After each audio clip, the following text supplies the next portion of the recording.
हाँ, good afternoon student, कैसे हैं आप लोग। संकल्प ट्यूटोरियल्स में आप लोगों का स्वागत है। देखिए बच्चों, जो ज्योग्राफी का मैं पूरा सेक्शन, जो इंडियन ज्योग्राफी को मैं कवर कर रहा था, तो ज्योग्राफी का एक चैप्टर भी होता है, टफ सेक्शन भी होता है, जिसको फिजिकल ज्योग्राफी के नाम से जानते हैं। अब भौतिक भूगोल से भी ठीक ठाक क्वेश्चन आते हैं, तो उसपे भी हम थोड़ा सा बच्चों फोकस करते हैं। पहले मैं यहाँ पे ड्राफ्टिंग कर देता हूँ, इसको आप ध्यान से देख लीजिएगा कि फिजिकल ज्योग्राफी में क्या क्या आता है।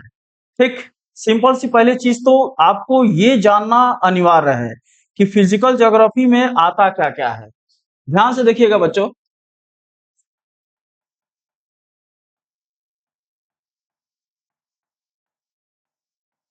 देखिए, ये ज्योग्राफी का सबसे सेक्शन होता है। इसमें क्या क्या आता है, पहले आप ये देखिएगा। इसमें एटमॉस्फेयर के बारे में पढ़ते हैं। एटमॉस्फेयर, इसको हम कहते हैं वायुमंडल, इसके बारे में पढ़ते हैं।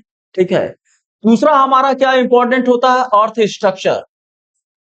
अर्थ स्ट्रक्चर के बारे में पढ़ते हैं, जिसको हम कहते हैं पृथ्वी की संरचना। संरचना, ये भी अच्छा होता है।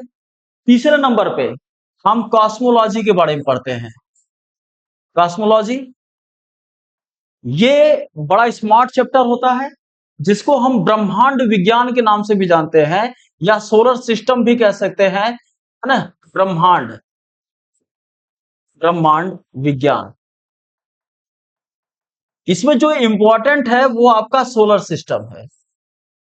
सोलर सिस्टम, सौर तंत्र। हालांकि ब्रह्मांड तो बहुत बड़ा है, तो उसका पूरा स्टडी हम कैसे कर पाएंगे। हम जो पर्टिकुलर हमारे लिए रिलेवेंट है उसी चीज का हम स्टडी कर पाएंगे, तो वो हमारा सोलर सिस्टम है। ठीक है बच्चों। अच्छा, अगला जो चैप्टर है वो क्या है, आप ये देखिएगा। अगला चैप्टर आपका, चूंकि एटमॉस्फेयर, अर्थ स्ट्रक्चर, कास्मो, एक है हाइड्रोस्फीयर। हाइड्रोस्फीयर, जलमंडल, इससे भी अच्छे क्वेश्चन आते हैं। ठीक है, आगे देखते रहिए बच्चों। अगला क्या है, कॉन्टिनेंटल ड्रिफ्टिंग। ड्रिफ्टिंग, जैसे कैसे महाद्वीप बने, ये भी चीज क्वेश्चन आता है। महाद्वीपीय विभाजन, महाद्वीपीय विभाजन, ये भी एक अच्छा है। ठीक, आगे हम बढ़ते हैं। आगे इसमें देखिए क्या क्या है। अर्थक्वेक इसी का पोर्शन है। अर्थक्वेक, भूकंप, भूकंप इसी में पढ़ते हैं। वोल्केनो, वोल्केनो के बारे में पढ़ते हैं। ज्वालामुखी, ज्वालामुखी इसी में पढ़ते हैं। ठीक है बच्चों, उसके अलावा अब देखिए, जैसे वोल्केनो है, अर्थक्वेक है, कॉन्टिनेंटल ड्रिफ्टिंग है, हाइड्रोस्फीयर हो गया, कॉस्मोलॉजी हो गया, अर्थ स्ट्रक्चर हो गया, एटमॉस्फेयर हो गया। तो ये हमारा एक तरीके से फिजिकल ज्योग्राफी का मेन कंटेंट होता है। एक और चीज है इसमें, उस चैप्टर का नाम है वेदर फॉर्मेशन। क्या, वेदर फॉर्मेशन। वेदर फॉर्मेशन, इसको हम कहते हैं बच्चों मौसम निर्माण। मौसम निर्माण, तो सोचिए, अब वेदर फॉर्मेशन को भी हम थोड़ा सा क्लासिफाइड कर देते हैं। तो वेदर फॉर्मेशन में आप क्या पढ़ेंगे, क्लाउड। क्लाउड, बादल। बादल का मतलब होता है नेफोलॉजी, तो नेफोलॉजी के तहत हम क्लाउड पढ़ेंगे। उसके अलावा रेन के बारे में पढ़ेंगे, वर्षा के बारे में पढ़ेंगे। तीसरे नंबर पे हम विंड, हवाओं के बारे में पढ़ेंगे। बहुत सारी हवाएं चलती है, उन सारी चीजों के बारे में पढ़ेंगे। हवाओं के बाद आपका एक और इसमें सेक्शन आता है, oceanic current. Oceanic current, current, oceanic current का मतलब होता है बच्चों समुद्री धारा। क्या, समुद्री धारा। तो समुद्री धारा, हवा, वर्षा, बादल, ये मौसम के निर्माण में हो गए वेदर फॉर्मेशन का। तो हमारा पूरा फिजिकल ज्योग्राफी का यही कंटेंट होता है बच्चों, इसी के बेस पे चलता है।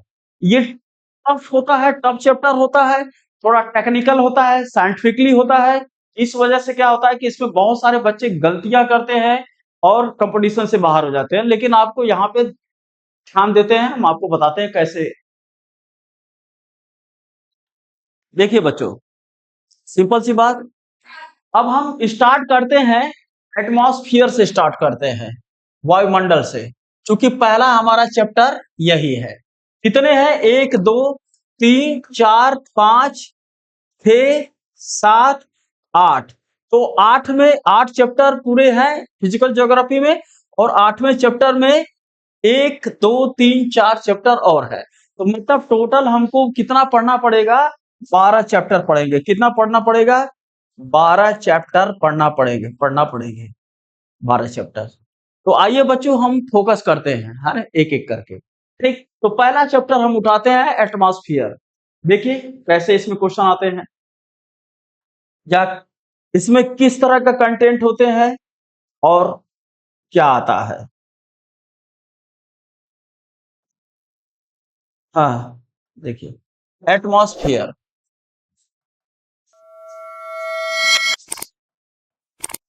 वायुमंडल। हाँ, इसके मिसलेनियस पे भी हम ध्यान देंगे, लेकिन फिलहाल हम इसको ड्राफ्टिंग कर रहे हैं। एक चीज देखिएगा बच्चों, कि जैसे बहुत सारे एक्सपर्टों ने ये बताया कि जो एटमॉस्फियर का एक्सटेंशन है वो 0 से लेके 10,000 किलोमीटर ऊंचाई तक कहीं ना कहीं जो है एटमॉस्फियर के जो कंटेंट है वो मौजूद है। हालांकि इस एटमॉस्फियर को दो भागों में बांट के पढ़ा जाता है, एक प्राइमरी एटमॉस्फियर और एक सेकेंडरी एटमॉस्फियर। ठीक है, हालांकि आधुनिक रिसर्च करता है कि 60,000 किलोमीटर ऊंचाई तक कहीं ना कहीं एटमॉस्फियर प्रेजेंस है। तो हम चूंकि रिसर्च रिसर्च को ध्यान तो रखेंगे, बट जो हमारा मेन कंटेंट है उस पर फोकस करते हैं। तो एटमॉस्फियर हमारा, तो आइए हम इसको ड्राफ्टिंग के माध्यम से समझने की कोशिश करते हैं। पहली चीज ये जानिए कि बच्चों, हम एटमॉस्फियर को हम क्या करते हैं, जैसा कि हमने कहा था कि उसको 0 किलोमीटर से लेकर हम क्या करते हैं 10,000 किलोमीटर तक डिवाइड कर देते हैं। ठीक है, हमने आपको बताया था कि एटमॉस्फियर दो तरीके के होते हैं। तो एक एटमॉस्फियर, है ना, और ये हमारा दूसरा एटमॉस्फियर। इसको हम पहले नंबर पे रखते हैं, इसको बी नंबर पे। तो ये इसको कहा जाता है primary atmosphere. Primary atmosphere, atmosphere,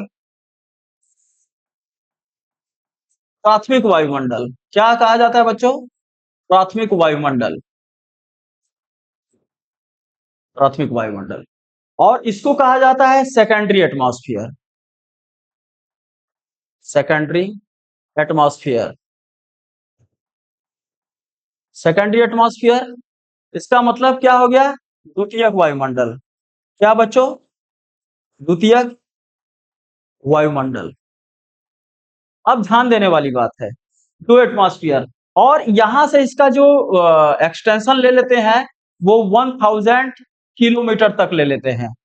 अब एक क्वेश्चन बच्चों इसमें ये पूछा जाता है कि हम किस एटमॉस्फियर में रहते हैं। ऑब्वियसली है कि हम सेकेंडरी एटमॉस्फियर में रहते हैं, इसमें सोचना नहीं है। क्योंकि प्राइमरी एटमॉस्फियर आप देख रहे हैं ऊपर है, हम सेकेंडरी एटमॉस्फियर में रहते हैं। अच्छा, सेकेंडरी एटमॉस्फियर की बच्चों सबसे खास बात आपका क्या है, कि इसको होमोस्फियर के नाम से भी जाना जाता है। क्या कहा जाता है? होमोस्फियर, होमोस्फियर। इसका मतलब शाब्दिक अर्थ होता है सममंडल, सममंडल। इसका मतलब क्या होता है? जहां पर गैसों का अनुपात एक समान हो, जहां पर गैसें या गैसों का अनुपात अनुपात निर्धारित हो, निर्धारित, मतलब एकदम श्योर हो। अब जैसे क्या है, कैसे यहाँ पे जस्टिफाई किया जाता है, तो आप हमेशा पढ़ते हैं कि आपका क्या है, 78% क्या है, आपका नाइट्रोजन है। आप पढ़ते हैं ना, हमेशा आपको पढ़ाया गया है, सेवन, है ना, आपका क्या 78% आपका क्या नाइट्रोजन है, ये हमेशा पढ़ाया गया है। उसके अलावा आपको ये भी बताया गया है कि 21% आपका क्या है, यहाँ पे ऑक्सीजन है। अच्छा, आपको ये बताया गया है कि 0.9% आपका क्या है, आर्गन है, तीसरे नंबर पे। फिर आपको ये बताया गया है कि आपको क्या बताया गया, 0.003% आपका कार्बन डाइऑक्साइड है। और बाकी में अन्य गैसें हैं। बाकी में अनोदर गैसें हैं, मिल जाएंगे। अनोदर गैसों में जैसे है ना non active gas radon, krypton, है ना जेनॉन, नियॉन, हाइड्रोजन, हीलियम, इस तरह की गैसें यहाँ पे मिल जाएंगी। यहाँ पे सल्फर सल्फर डाइऑक्साइड मिल जाएगा, मीथेन मिल जाएगा, अमोनिया गैसें मिल जाती है, कार्बन मोनोऑक्साइड मिल जाता है। तो इस तरह की गैसों का यहाँ पे कॉम्बिनेशन मिलता है। लेकिन सबसे ज्यादा क्या होता है, नाइट्रोजन होता है, फिर ऑक्सीजन होता है, फिर आर्गन होता है, फिर कार्बन डाइऑक्साइड होता है। ठीक है, तो ये है। तो इसीलिए हम इसको होमोस्फीयर कहते हैं, जहां पे गैसों का अनुपात निर्धारित होता है। अच्छा, प्राथमिक वायुमंडल में क्या होता है कि यहाँ गैसें जो होती है वो सेपरेट लेयर में होती है, अलग अलग लेयर में आपको मौजूद मिलेंगी, सेपरेट लेयर में आपको मौजूद मिलेंगी।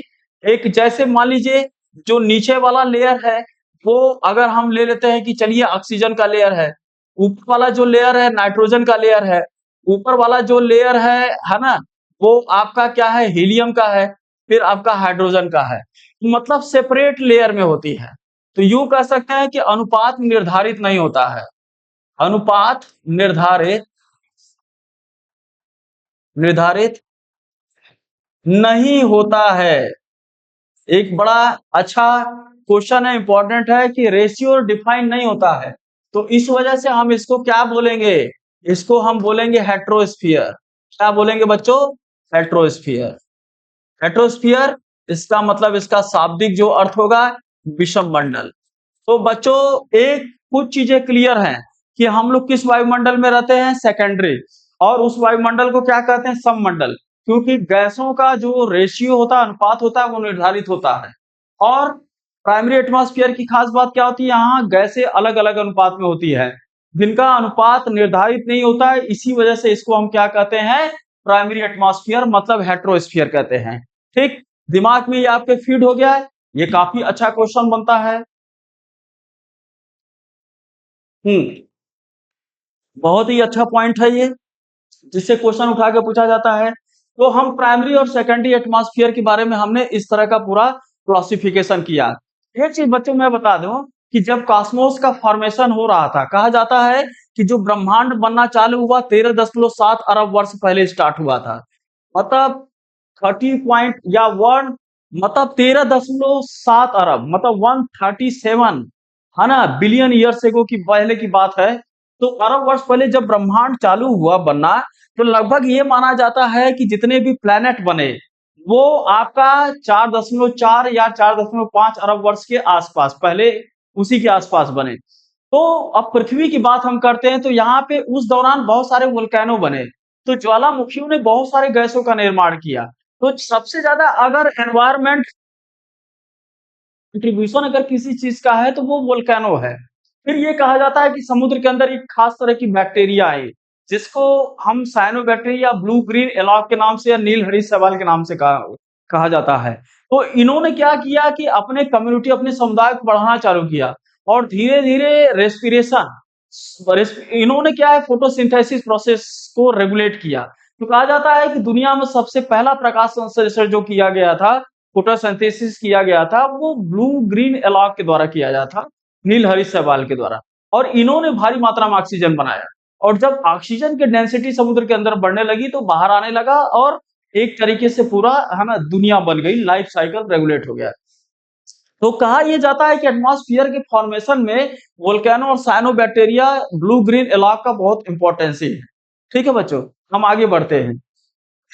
देखिएगा इस तरह से जो पॉइंट आपको मिलेंगे वो काफी अच्छे और इम्पोर्टेंट पॉइंट मिलेंगे, इनकी इंपॉर्टेंस ही है एक तरीके से। आगे हम बढ़ते हैं। ठीक, अब हम ध्यान देते हैं कि क्लाइमेट में और भी क्या क्या चीजें हो सकती हैं। जैसे बच्चों एक क्वेश्चन आता है कि क्लाइमेट, ये पूछा जाता है कि हम जहां पे लिए थे कि 0 से लेके 1000 किलोमीटर तक हम लिए थे, पूछा जाता है कि इसमें स्पेस कौन सा है, मतलब स्पेस कहां से स्टार्ट होता है। तो एक बाउंड्री है जिसको 100 किलोमीटर के पास एक बाउंड्री है, जिसको हम कर्मन लाइन के नाम से जानते हैं। क्या जानते हैं, कर्मन, कर्मन लाइन के नाम से जानते हैं। कहा यह जाता है कि इसके ऊपर का जो एरिया है वो स्पेस है, इसके ऊपर के एरिया जहां भी पहुंच जाएंगे वो एक तरीके से स्पेस है। तो सिंपल सी बात है, तो above to 100 kilometre area count as a space. है ना? तो एक एक क्वेश्चन आपको यहाँ से भी मिल गया। अच्छा बच्चों, आगे बढ़ते हैं। देखिए, अब एक और चीज़ है, जैसे अब ये पूछा जाता है कि वायुमंडल की सबसे ज़्यादा डेंसिटी कहाँ मिलती है? सिंपल सी बात है बच्चों कि अगर हम यहाँ पे ले लें, मतलब आपका 20 किलोमीटर ले लें, 20 किलोमीटर यहाँ से 0 से लेकर 20 किलोमीटर, तो इसके बीच आप जान लीजिएगा 75% part of atmosphere consisted system, मतलब वायुमंडल का 75% भाग कहाँ पे होता है? सिर्फ इसी एरिया में होता है, मतलब 0 से लेकर 20 किलोमीटर तक होता है। अगर इसी को हम खींच के 35 किलोमीटर ले जाए, मतलब 0 से लेकर 35 किलोमीटर, तो आप ये समझिएगा कि यहाँ पे वायुमंडल का आपको 91% मिल जाएगा।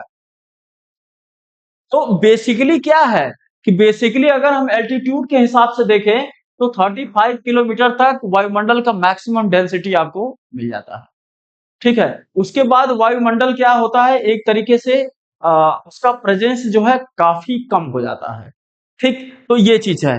अब देखिए, अब हम क्या करते हैं कि 0 से लेके 1000 किलोमीटर का जो एरिया है उसको हम डिफाइन करना चालू करते हैं। यहाँ पे देखिए, अच्छा क्वेश्चन आता है इससे। हाँ,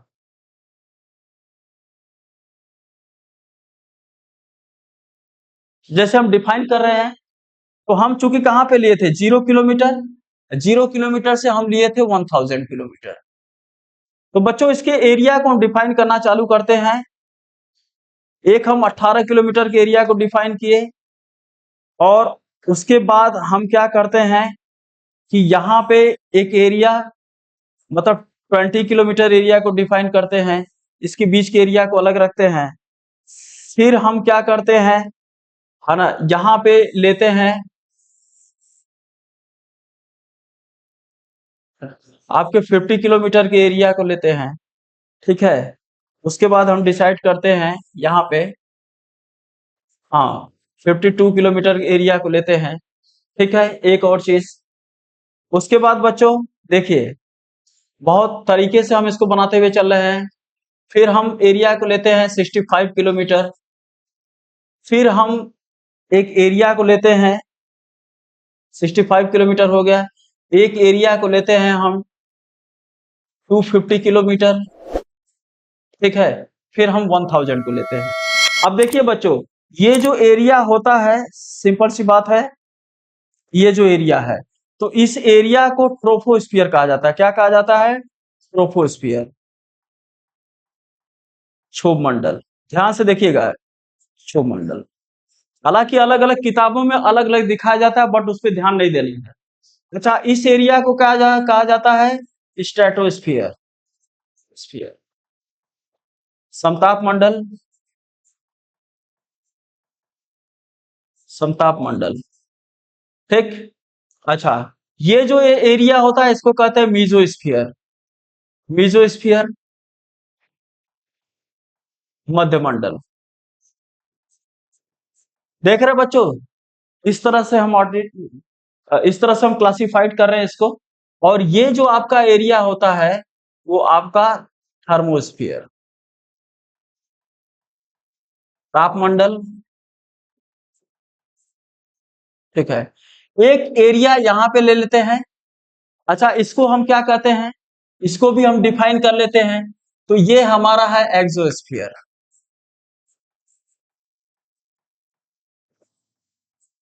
बहिर्मंडल,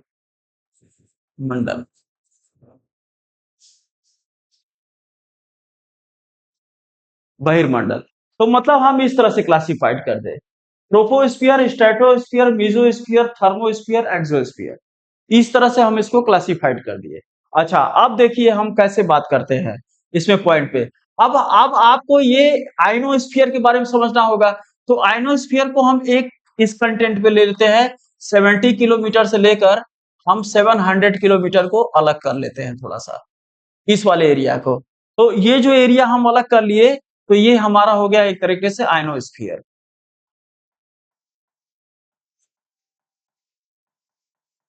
आयन मतलब क्या? पहले एक बार बच्चों है ना, पिक्चर को समझ लीजिएगा। बहुत तरीके से हमने ये इस पिक्चर को डिफाइन किया है। अच्छा, एक और चीज है,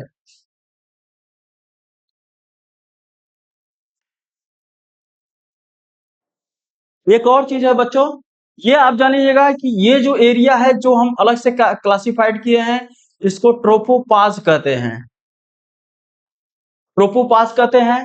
अच्छा, ये जो एरिया है, इसके बीच वाले एरिया को हम स्ट्रेटोपाज कहेंगे, स्ट्रेटोपाज। अब ध्यान दीजिएगा बच्चों कि जैसे जैसे हम यहाँ पे ऊंचाई पे बढ़ते जाएंगे, अगर हम यहाँ पे जैसे जैसे हम ऊंचाई पे बढ़ते जा रहे हैं, ऊंचाई पे बढ़ते जाएंगे, ये ऊंचाई पे बढ़ते जाएंगे ना, तो हमारा टेम्परेचर क्या होता है, डाउन होता जाएगा। टेम्परेचर हमारा मतलब क्षोभ मंडल में जैसे जैसे ऊंचाई पे बढ़ेंगे टेम्परेचर डाउन होता जाएगा। यहाँ पे जो टेम्परेचर होता है -75 डिग्री सेल्सियस तक चला जाता है, मतलब इतना निगेटिव चला जाता है। और यहाँ पे जो टेम्परेचर होता है ट्रोपोपास इलाके में, अब देखिए, ट्रोपोपास मतलब ट्रोपोस्फियर के जो लक्षण है वो यहाँ पे बार्ड हो जाते हैं। तो जबकि ट्रोपोस्फियर में क्या होता है कि हाइट के हिसाब से जो टेम्परेचर होता है घटता है, लेकिन यहाँ पे टेम्परेचर पॉजिटिव हो जाता है, पॉजिटिव हो जाता है। मतलब क्या होता है कि जो लक्षण है ट्रोपोस्फियर के वो यहाँ पे आके रुक जाते हैं। अच्छा, स्ट्रेटोस्फियर की खास बात यह है कि यहाँ पे भी जो टेम्परेचर में बड़ा वेरिएशन होता है। तो यहाँ पे भी स्ट्रेटोस्फियर में क्या होता है कि इनिशियल स्टेज में आप जैसे जैसे आगे बढ़ते जाएंगे तो आपका टेम्परेचर बढ़ता जाता है, टेम्परेचर यहाँ पे बढ़ता जाता है क्योंकि यहाँ पे ओजोन लेयर होता है। तो ओजोन लेयर के आसपास टेम्परेचर भारी मात्रा में होता है। हम इस ओजोन लेयर को आपको रख देते हैं, है ना, अराउंड मतलब 25 किलोमीटर के आसपास रख देते हैं। ये आपका ओजोन लेयर होता है। तो ओजोन लेयर कहाँ पे होता है, ट्रोपोस्ट्रेटोस्फियर में। और जहां पे ये होता है वहां पे तो टेम्परेचर इंक्रीजिंग ऑर्डर में होता है, बाद में घटने लगता है। ठीक है, तो यहाँ पे जो आपको टेम्परेचर मिलेगा वो आप ये समझ लीजिएगा 10 डिग्री सेल्सियस से लेके माइनस माइनस 50 डिग्री सेल्सियस के बीच में मिलेगा। ठीक है, ये चीज। अच्छा, जो मीजोस्फियर है तो यहाँ का टेम्परेचर बहुत कम मिलता है, -950 डिग्री सेल्सियस होता है। तो सबसे जो ठंडा मंडल होता है वो मीजोस्फियर होता है, सबसे ठंडा होता है। एक चीज दिमाग में रखिएगा, जो थर्मोस्फियर होता है इसका जो टेम्परेचर होता है प्लस पॉजिटिव होता है ना, 1700 डिग्री सेल्सियस होता है। सोचिए, मतलब इससे ज्यादा ही होता है। और जो आयनोस्फियर होता है यहाँ का भी टेम्परेचर है ना आपका प्लस में ही होता है, 1250 डिग्री सेल्सियस। तो मतलब अगर देखा जाए तो सबसे ज्यादा तापमान किसका होता है, थर्मोस्फियर का होता है। सबसे कम तापमान किसका होता है, मेसोस्फियर का होता है। ठीक है, एक ये चीज है। जो एक्सोस्फियर का तापमान होता है यहाँ पे भी निगेटिव होता है, तो -850 डिग्री सेल्सियस के आसपास होता है। तो सिंपल सी बात है। अच्छा, यहाँ पे इतना टेम्परेचर होने के बावजूद बॉडी से टेम्परेचर कोऑर्डिनेट नहीं करता है ना, क्योंकि इलेक्ट्रॉन्स दूर दूर भागते हैं और कंपोज मतलब वो कोऑर्डिनेशन बन ही नहीं पाता है। ठीक, तो हमारा ये तो इस जो क्लासिफाइड किया हो तो इसका क्या मतलब है, इसका मतलब ये निकला कि सबसे ज्यादा तापमान कहाँ का होता है, थर्मोस्फियर का। सबसे कम तापमान कहाँ का होता है, मेसोस्फियर का। है ना, एक दिमाग में आपका बने रहेगा। ठीक है, क्वेश्चन। बात करते हैं सबके लक्षण के बारे में। तो बच्चों ध्यान दीजिएगा कि बड़ा इंपॉर्टेंट है। ट्रोपोस्फियर की खास बात यह है कि मौसम से संबंधित सारी घटनाएं यहीं पे होती है। चाहे बादल बनना हो, गरजना हो, बरसना हो, चमकना हो, हवाओं के चलना हो, वो सब यहीं पे होता है। और स्ट्रेटोस्फियर की खास बात ये होती है कि यहाँ पे जो एटमॉस्फेयर होता है उसकी डेंसिटी इतनी कम होती है कि यहाँ पे जेट प्लेन से उड़ाना बड़ा आसान हो जाता है। और यहाँ पे आपका ओजोन लेयर होता है। ओजोन लेयर की जो मोटाई होती है बच्चों 3 मिलीमीटर के आसपास होती है ना। और इसकी मोटाई को मापने के लिए हम डॉप्सन यूनिट का इस्तेमाल करते हैं। किसका इस्तेमाल करते हैं, डॉप्सन, डॉप्सन यूनिट का इस्तेमाल करते हैं।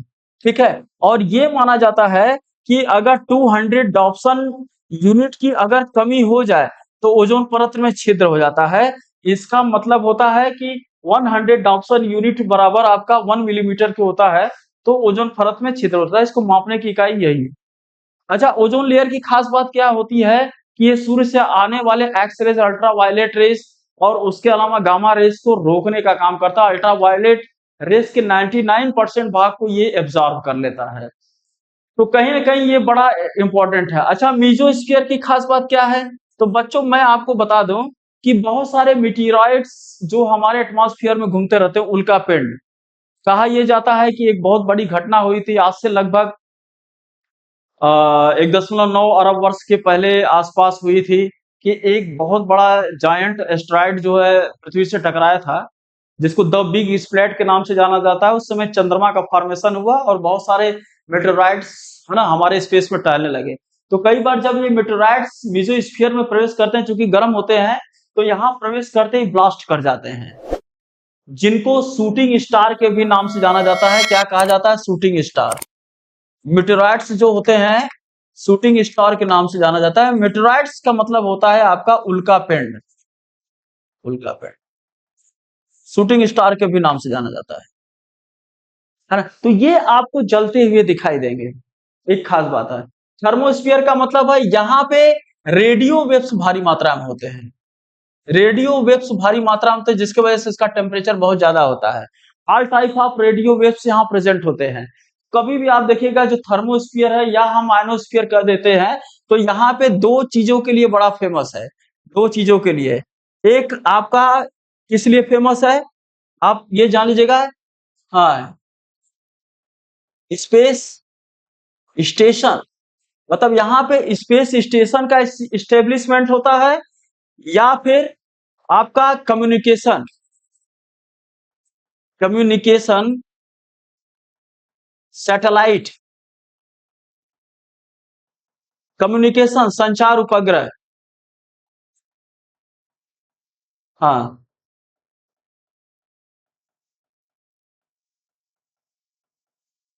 अगर हम कहें कि अंतरिक्ष स्टेशन या संचार उपग्रह का स्टेब्लिशमेंट कहाँ किया जाता है, तो बच्चों दिमाग में रखिएगा, आयनोस्फीयर नहीं ऑप्शन में हो तो थर्मोस्फीयर, तो इन्हीं पे किया जाता है। आप देखेंगे हमेशा जो सैटेलाइट होता है इसी एरिया में पूरा लगाया जाता है, 70 किलोमीटर से लेके 700 किलोमीटर के बीच में। तो और एक्सोस्फीयर के क्या होता है कि इसके पास एटमॉस्फेयर एक तरीके से पूरा है ना, कहते हैं कि जो वायुमंडल के कंटेंट्स होते हैं स्पेस में चले जाते हैं। तो एक तरीके से हमारा जो ये पूरा हमने एलिब्रेशन किया है, तो ये एलिब्रेशन किस किस चीज का है? तो ये जो एलिब्रेशन है वो आपका किसका है? सेकेंडरी एटमॉस्फेयर का, सेकेंडरी एटमॉस्फेयर का, सेकेंडरी एटमॉस्फेयर का मतलब द्वितीयक वायुमंडल, वायुमंडल, द्वितीयक वायुमंडल का। तो इस हिसाब से बच्चों एक अच्छा सा इससे क्वेश्चन बनता है, और ये काफी पोटेंशियल चैप्टर है जिससे ठीक ठाक क्वेश्चन आते हैं। तो आप लोग अपने दिमाग में इस चीज को बनाए रखेंगे ना, तो एक अच्छा आपको नॉलेज, एक अच्छा खासा आपको नॉलेज मिलेगा। ठीक है, तो एक बहुत ही पोटेंशियल चैप्टर है ये। ठीक है बच्चों, तो दिमाग में इसको एकदम बनाए रखिएगा।